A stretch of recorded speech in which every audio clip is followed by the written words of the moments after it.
في تاريخ 1/2/2024 وانت مستني انك تسحب لأول مرة او مستني تسحب السحبة التانية التالتة، يحصل حاجة غريبة على المنصة الناس مش متوقعاها: عيد ميلاد الشركة. وده بدل ما يديك حوافز او يديك مكافآت، لا، بيعطل السحب لمدة اسبوع. من هنا يبدأ الجدل، للناس كلها تبدأ تسأل ايه العيد ميلاد ده وليه واشمعنى دلوقتي وليه ما تنسقش قبل كده. وتبدأ تستنى الأسبوع اللي بعده في يوم 7، اللي هو برضو مستني إنك يوم تسحب.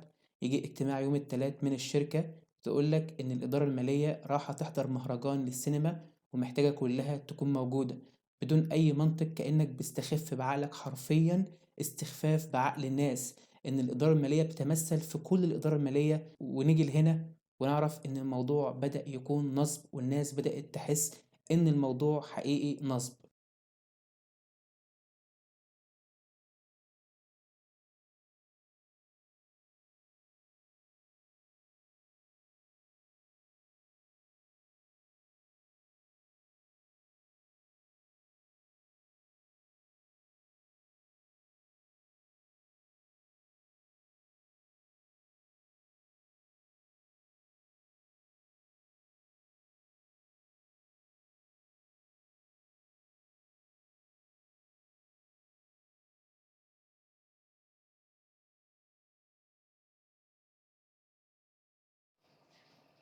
في واحد صاحبي شغال في فودافون للأسف، ولا الهوا يعني هتعملي محضر أكنك بتعملي محضر في الهوا ولا هيحصل أي حاجة حرفيا.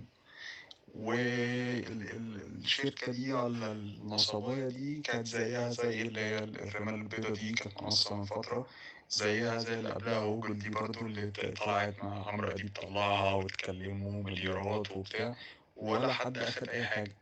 لأن إحنا يعني الواحد مش عارف يقول إيه، بس إحنا برضو يعني ربنا يعلم بظروف كل واحد، لكن احنا طبعا احنا قلنا مكسب سريع. سوري، احنا ما بنتحركش تكسب فلوس في الهوا، فاللي هو يعني حاجة برضه ما فيش بني آدم يتصورها. يعني الواحد مش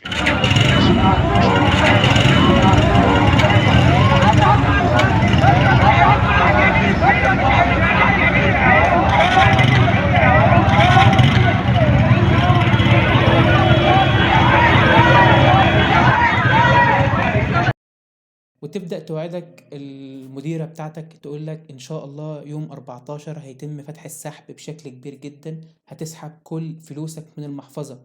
وغير كده علت المكافآت، بقت المكافآت لكي 3 والكي 4، وهي عبارة عن باقات الناس بتشترك فيها. كي 3 ب5000 جنيه، إنك مجرد ما تدخل حد بتاخد 4000 جنيه، والشخص اللي بيدخل بياخد 2000 جنيه. شيء خارج نطاق العقل. أي عقل صغير مش هيصدق المكافآت الحقيقية اللي بتيجي كده. ومع ذلك الناس بدأت تخش، والناس بدأت تخش كتير بكثرة. ونيجي اليوم 14، اليوم المشؤوم، اللي يبدأ يقولك الناس إن مفيش سحب أصلا. الناس بتسحب بس مفيش حاجة بتيجي المحفظة. وغير كده كمان كي 1 وكي 2 برضك مجالهمش الفلوس. ونيجي للسؤال الأهم: الناس هتعمل إيه؟ أو رد المنصة على الموضوع ده إيه؟ الرد كان التالي، كان صعقة لناس كتير جدا. محدش كان يتوقع إجرامهم وصل لدرجة إن هم لآخر لحظة عايزين ينهبوك، لآخر لحظة عايزين يسرقوك. قالت إن في ضرائب مصرية لازم إن أنت تدفعها علشان يتم فك المحفظة بتاعتك والفلوس توصل لك. طب إزاي ضرائب إيه؟ ما أنت بتدفع 10%. قالك لأ، هتكون 25%، وإجباري لازم تدفعها، مش هيتخصم منك من فلوسك، لأ أنت لازم تدفعها، والنهاردة قبل 6 ساعات، وإلا أنت اتنازلت عن أموالك. حاجة غريبة جدا جدا. أكيد الناس دلوقتي بتسمعني تقول أكيد مين المغفل؟ هل حد يصدق الكلام ده؟ أقول لك المغفلين كتير فعلا. في ناس دفعت الضريبة دي وللأسف للأسف ما جالهاش فلوسها. منصة هافنت هي منصة الرمال البيضاء، هي منصة هوك بول، هي منصة اس جي اللي قفلت من يومين. هي نفس المنصات، وهو نفس الشخص اللي بينصب على الشعب المصري. النهارده مش هاجي ابكتك واقول لك انت ليه عملت كده وليه استحليت الحاجه السريعه او الربح السريع المستريح زي ما بيقولوا.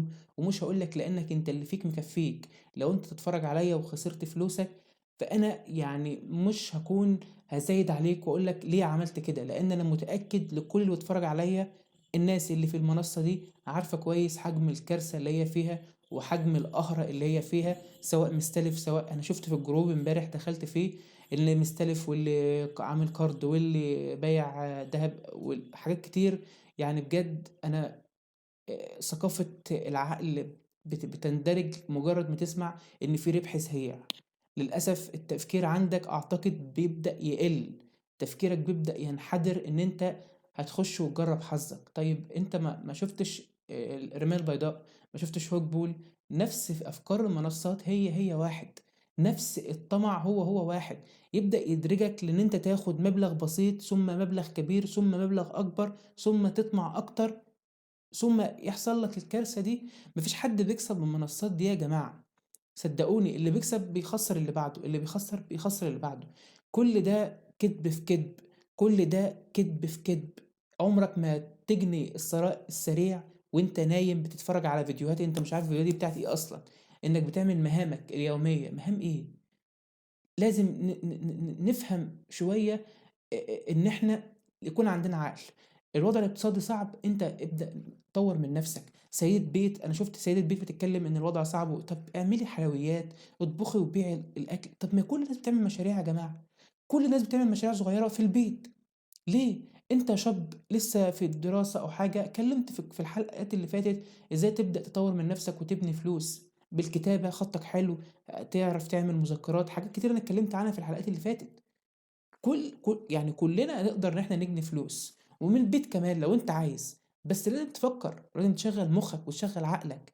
لكن انت تبقى نايم كل يوم مستني المنصة هتقفل او لا، في توتر المنصة هتقفل ولا لا، يا ترى اللي انا ادخلهم دول هلم فلوسهم، يا ترى فريقي هيقول لي ايه. انت الوقت شايل هم كتير جدا جدا من الناس، لو انت كونت فريق فانت اكيد شايل هم الفريق بتاعك ده هيعمل ايه.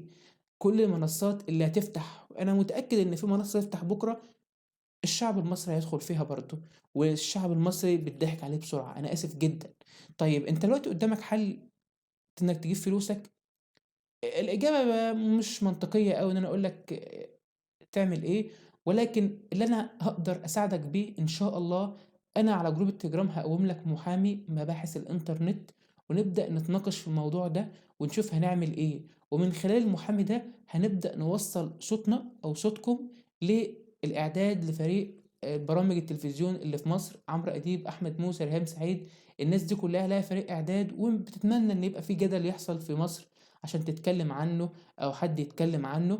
إن شاء الله هنتابع مع بعض على جروب التليجرام بإذن الله، وهنقدم بلاغ بشكل صحيح. سيبك من الناس اللي بتتكلم، لأن المواضيع اللي فيها إنترنت والحاجات اللي زي كده بلاغاتها مش بتبقى موجودة في أي مركز، لا لها بلاغات معينة هنتكلم عنها. والمحامي إن شاء الله ممكن نعمل لايف بإذن الله مع المحامي ده، وبإذن الله نشوف لأقرب حل ممكن، بحيث إن إحنا على الأقل أنت ما خدتش فلوسك بس يتنص، يعني على الأقل الناس دي تتجاب، الناس دي تتجاب من قفاها. الناس دي مصريين يا جماعة، مش زي ما الناس قالت من بريطانيا أو حاجة. الناس اللي هي مصريين هم السبب. إن شاء الله أنت قدامك خيارات كتيرة جدا هنتكلم عنها على جروب التليجرام بإذن الله، يكون معانا حد متخصص في مباحث الإنترنت والأموال العامة، ونتكلم فيها بشكل مفصل أكتر ونفهم أكتر عن الموضوع ده، عشان تبقى عندك ثقافة الوعي، إنك مش أي حد يقولك على حاجة تبدأ تندرج وتجري وراها. الثراء السريع ده مش هيجيلك، صدقني مش هيجيلك، ولو جالك هيروح في ثانية. انت لازم بقدر الامكان تقتنع ان خسارتك دي مكسب لعقلك. لو انت ما اتعلمتش منها فانا اسف، انت عمرك ما هتعلم في حياتك الدرس. انت سيدة بيت، عندك حاجات كتيرة تقدر تعمليها، تقدر تعملي اكل، تقدر تعملي حلويات، تقدري تعملي منسوجات، ما الناس كلها بتعمل كده. انت شاب عندك جامعة، في انك تعمل مواقع زي سيلفر او موقع ريموتلي تقريبا، هتكلم عنه، اكتبوا لي في التعليقات لو انتوا عايزين. ما شاء الله الناس شغالة في البيت وبتقبض مرتبات كل شهر وبطريقة حلال، وبمجهودك بيجني فلوس. قول لي ايه اللي انت نفسك تعمله، او عايز تحقق ايه، او انت سنك كام وعايز تكون فلوس والظروف صعبة عليك، اكتب لي وانا هقول لك ازاي تبدأ طريقك الصح. مش بطريقة ان انت تخش على منصة غير معلومة وتبدأ تتكلم ان هي هتجيب لك فلوس كل شهر. اتمنى نتعلم الدرس، واتمنى تبقى انت عندك قاعدة في حياتك كده، إنك طول ما هتتعب في الحاجة طول ما ربنا هيكرمك وهيجيب لك أضعافها. طول ما أنت نايم على السرير ومستني إن الحاجة دي تجيب لك فلوس، طول ما صدقني عمرك ما تبقى بالك مرتاح ولا هييجي لك فلوس. ربنا معاكم إن شاء الله، ونتكلم بقى على جروب التليجرام، وقدر الله ما شاء فعل، وربنا يعوضكم. ما حدش يزعل، والله ما حدش يزعل. الدرس اتعلمته، يمكن درس قاسي شوية ولكن انت اتعلمته اكيد، وبإذن الله بإذن الله ربنا يخلفك لما تتعلم. ربنا يخلفك ان شاء الله ويعوضك خير. السلام عليكم.